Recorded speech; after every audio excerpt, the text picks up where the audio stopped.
Next question. This is from at Alan Alvarado on Twitter. Tiger Belly, what is one thing you would change with time travel In the past? in your past? It could even be a personal thing, so it doesn't have to be like, stop the Holocaust, but Just in your own life. yeah, personal to you. Okay. One can be the butterfly effect, so one tiny thing. George, anything that you didn't tell us a story about Brad Pitt? I don't know. Wouldn't have broken up with one girl. That's a boring one, though. Why? How about that's all a those hand long jobs you've been getting story. lately, George? Dude, 37, getting hand jobs. I'm back in it, man. To I'm in it, completion, dog. too. Wait, completion, but remember, it went in your eye. Yeah. That's the weird thing. He nutted in his Wait, own wait, eye. He nutted in his own eye. You nutted and it squirted in your own eye? Yeah. It took forever because this girl was not like she was like very tentative. Yeah. So then it was so built up by the time it came. Yeah. It was just like a rocket right in my own fucking eye. I was blinking the whole time. I was kind of happy, but I was like, Yeah. yeah. You disgusting Fucking heathen. gross. You heathen. I don't even ever want to hear that again. Wait, babe. So if Yeah. if he's already pink dick with pink eye, what does that make him? Just pink all over? I don't know. You got but pinkest eye. Pinker eye. You. You seem like you have chunky cum. Ooh, I know you do. I know I have very chunky cum. It's like oatmeal. Yeah. It's a steel cut oatmeal. I get both. What decides the? Doesn't matter. It doesn't matter. Okay. No. Good. I thought it was sick at one point. No. It came out black.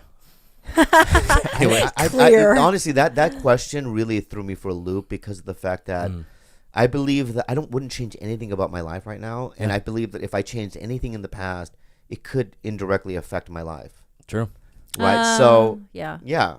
like even the little bit of a change, especially gigantic historical events, would change my life. Yeah. There have been It moments. changes everything. That's true. I think some of the regrets I have are always like what I say on this podcast, because I always think that it's just the four of us, and I often forget that there are a lot of people listening. So I say some dumb shit a lot, and I'll be the first to admit that sometimes when I listen back, I cringe and I'm like, "Woof, Kalila, that did not come out like you intended." My other regret is not. I think I What mentioned specific this. thing? Do you have a specific thing? What were you thinking of? Yeah. One of it was I talked about defending the fucking Philippine president. That makes me cringe Right, because right. it's like, ugh, Kalila, like you just wanted to oppose, you know. Also, I think, I'm not even gonna say it because it makes me like No, do it. My You have to say. butt- You have to say. You have to say it. now. my my butt clench. Like when we got into that whole Red Band Kate Quigley thing, I wish that whole thing disappeared. Right. I wish that we never even like. There's another. That's one thing. We went on the, What? we didn't go high. Like we got petty. It was petty and it was stupid and yeah. And I wish I would have gone on Joey Diaz's podcast and talk about John Caparulo. why? Oh, because that caused the whole storm. for Well, yeah, you. him and I are no longer friends, and it's weird.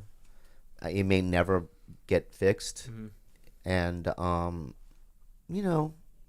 shouldn't have done that. I should have just shut my mouth. I know that he did these things in the past, but I had let it go at the time, and it's like it was just something that I shouldn't have said. Because at the end of the day, he's a very good comic, and he's not the nicest guy in the world, but still, I was kind of friends with him. We would talk to each other and stuff. I just regret that whole episode, really, to be honest with you. yeah.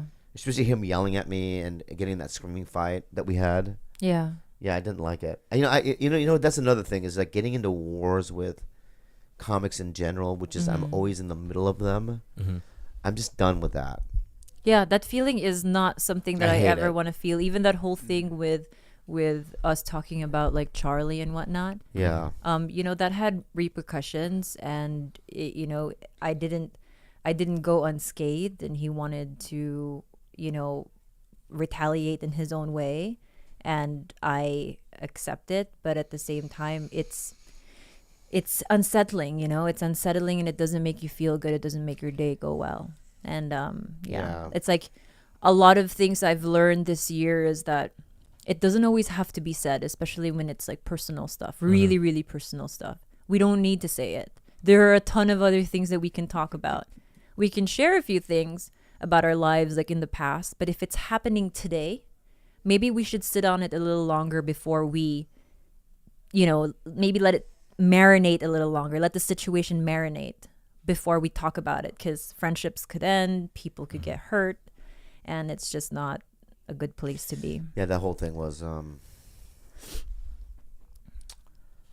was terrible. It's terrible, and I mostly feel I mean, just confused about it's just the terrible. whole I haven't thing. addressed it I've been ignoring it and avoiding it, to be honest with you, because I haven't talked to him.